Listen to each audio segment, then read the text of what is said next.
जब आपकी प्रवृत्ति प्रभु प्रेरित होती है तो वह भक्ति बन जाती है, और जब वासना प्रेरित होती है तो बंधन बन जाती है। नारद जी पुरुषार्थ करके काम पर विजय पाने में थोड़े सफल हो गए। आए शिव जी के पास और बोले, जैसे आप काम विजयी हैं ऐसे अब हम भी हो गए हैं। शिव जी मुझे बोला तो बोला, दूसरे किसी को बोलना नहीं। किंतु सफलता के मद में फूले नारद जी गए भगवान नारायण के पास और बोले, प्रभु जैसे आप काम विजयी हैं ऐसे अब हम भी हो गए हैं। भगवान ने देखा कि शिव जी ने मना किया था, फिर भी बता रहे हैं। भगवान ने लीला रची और उनकी माया से विश्व मोहिनी का रूप ले लिया। उसके स्वयंवर का आयोजन किया। नारद जी ने उसके लक्षणों को देखा तो सोचा कि अरे, इसको जो वरेगा वह भगवान के समान वैभवशाली हो जाएगा। वे गए भगवान नारायण के पास और बोले, भगवान मेरा रूप ऐसा बना दीजिए जिससे विश्व मोहिनी से मेरी शादी हो जाए और मेरा मंगल हो जाए। शादी करने की वासना भी है और अमंगल हो यह प्रार्थना भी है और मंगल हो यह प्रार्थना भी है। ऐसे में भगवान क्या करे? भगवान ने कहा, जय विधि होई ही परम हित नारद, सुनहु तुम्हार, सोई हम करब न आन कछु बचन न मृषा हमार। हे नारद जी, सुनो, जिस प्रकार आपका परम हित होगा हम वही करेंगे, दूसरा कुछ नहीं। हमारा वचन असत्य नहीं होता। भगवान ने नारद जी का धड़ तो अपने समान बना दिया और चेहरा बंदर का दे दिया। नारद जी विश्व मोहिनी के स्वयंवर में पधारे। शिव जी ने अपने गणों को स्वयंवर में भेजा कि देखो वहाँ नारायण की क्या लीला हो रही है।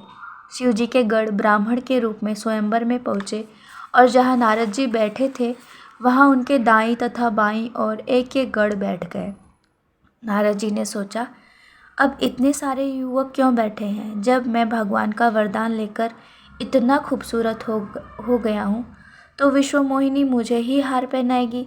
फिर ये लोग समय व्यर्थ क्यों गंवा रहे हैं? विश्व मोहिनी जैसे ही सभा में प्रवेश करेगी और मुझे देखेगी, सीधे ही काम बन जाएगा। विश्व मोहिनी ने जब सभा में प्रवेश किया तो चौंकी, क्या मुझसे शादी करने के लिए पिताजी ने बंदर को भी बुलाया है? उसको झटका लगा, उसने दिशा बदल दी। नारद जी ने सोचा कि मेरा तेज न सह सकी, इसलिए इसने दिशा बदल दी है। नारद जी उठकर उस दिशा में गए जहाँ विश्व मोहिनी गई थी। वे गण भी साथ में गए। वे हंस रहे थे। जब विश्व मोहिनी ने किसी को वैजयंती नहीं पहनाई तो भगवान नारायण वहाँ राजा का रूप लेकर जा पहुँचे और विश्व मोहिनी ने उन्हें वैजयंती पहना दी। वे उसे अपने साथ ले गए। यह देखकर नारद जी व्याकुल हो गए। शिव जी के गणों ने उनसे कहा, नारद जी, जरा अपना दर्पण में अपना मुंह तो देखो।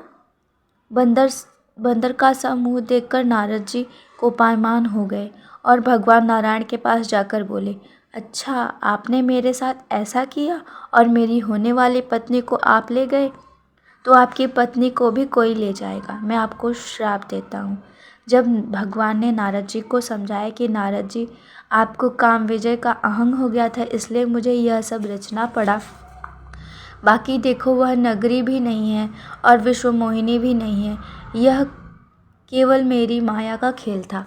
नारद जी, प्रभु, मैं आवेश में आकर आपको श्राप दे दिया कि कोई आपकी पत्नी को ले जाएगा, किंतु मेरे जैसे चेहरे वाले ही आपकी पत्नी को लाने की सेवा भी पाएंगे और आपके प्रिय हो जाएंगे।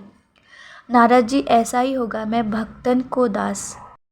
भक्तों की बात सत्य हो। जो मेरी प्रीति से विभक्त नहीं होते उनकी बात मिथ्या कैसे हो सकती है? वही बात श्री रामावतार में सत्य हुई। श्री राम जी की पत्नी सीता जी को रावण ले गया। उन्हें लाने में नारद जी के उस समय के चेहरे वाले साथियों की ही ज़रूरत पड़ी, हनुमान जी एवं अन्य बंदरों की। नारद जी की यह कथा हमको सार बात समझाने के लिए है। नारद जी मखौल के नहीं, प्रणाम के पात्र हैं। नारद जी से हम क्षमा याचना करते हैं। यदि कोई नारद जी की अवज्ञा करता है या उनको छोटा मानता है तो यह उसका छोटापन है।